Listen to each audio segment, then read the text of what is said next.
So I'd like to let y'all know that Coach Holgorsen and West Virginia University have signed a 6-year contract, and it's a significant commitment from the university to Coach Holgorsen, and in turn from Coach Holgorsen to us, a significant commitment.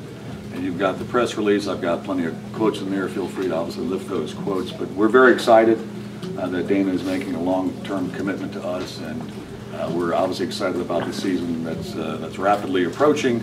And with that, I'll turn it over to Coach Holgorsen for a couple of brief comments.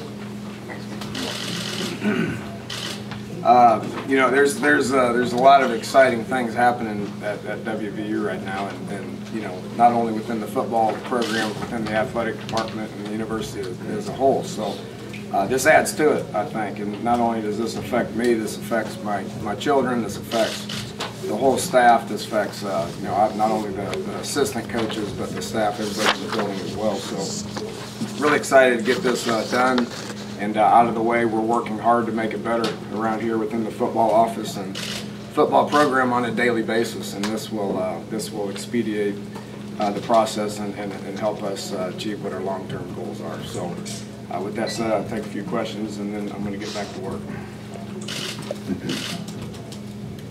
Questions? In terms of stability, what does this mean? I mean, do you feel like this is going to help solidify? I mean, were there questions about your commitment here beforehand that you were facing? I didn't view it as any questions as far as what my commitment was. I mean, I wake up and I'm come to work and try to make it a little bit better. I'm sure you know, Oliver and the administration gets tired of me asking questions and asking how we can make things better on a daily basis. So my commitment's always been the same, but I mean, it's just what reality is, you know. I mean, when it's, you know, when you know, the university commits what they've committed to me, and vice versa, then it's positive, you know. And you know, assistant coaches are going to view this as stability, and they're going to want to be here, and players are going to view this as stability and going to want to be here, and it's going to help in recruiting. It's going to help in support and ticket sales and all the rest.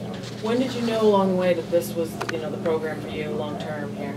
I mean, like we've talked about, I didn't know a whole lot about it prior to me arriving 18, 19 months ago. But you know, with the leadership that we have in place with Oliver and Dr. Clements and a whole bunch of people that I've got to know, and I knew it was a place that I was going to want to stay with their support. You got to have everybody pulling in the right direction. And I've been in athletic departments where people don't get along great.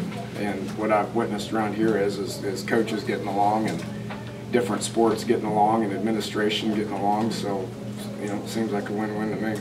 Dana, I know what term sheets are, and I know that you've been paid and all that stuff, but you wouldn't be here today unless this was some type of a big deal. What goes into the delay between then and now, though? Then being when? When you just getting to this process. I mean, you had a signed term sheet for a long, long time, but This is obviously different. I don't want to say hold up, but there's certain things that go on. Anything? You know, the term sheet, we've been going off of that for 18 months. I mean, that's a contract in itself, but this is a little bit more of a full-blown contract that kind of lays out, you know, just different things of what you need to be expected to do. Dana, the 2017 date, you like that date because it gives you 5 years. You can tell recruits you'll be here, perhaps throughout their whole tenure. Yeah, which time goes fast. 5.5 years is going to be here pretty quick. Hopefully I'm standing here in 5 years and we've accomplished a lot. Anticipate changes for your assistant coaches as well, in terms of their contracts. Are they going to be done alongside yours? You know, theirs have been in pretty good shape here since they've got here. One thing that's you know, it's been fairly not easy to hire assistant coaches or keep assistant coaches. None of that is, all that's besides the point. But you know, when we looked at the comparables going from the Big East to the Big 12 assistant coach wise, we were right on par. So you know, they're pretty good. It's just, you know, assistant coaches view stability the way I view the stability as an assistant coach, and the way these guys do is the stability of the head coach. As long as the head coach is good, then I would assume the assistant coaches are good. Buyout clauses can be divisive. Do you have a particular position on those? I don't worry about it too much. And you know, a lot of these questions when it comes to contracts and buyouts that I had as assistant coach, I didn't even have a contract or a buyout as an assistant coach. And You know, so a lot of this stuff's new to me, but it's just, I mean, it's just a commitment, you know, and that's kind of what you mean by commitment. It's like when we're talking to recruits about a commitment, we've got to say, look, do you understand what a commitment is?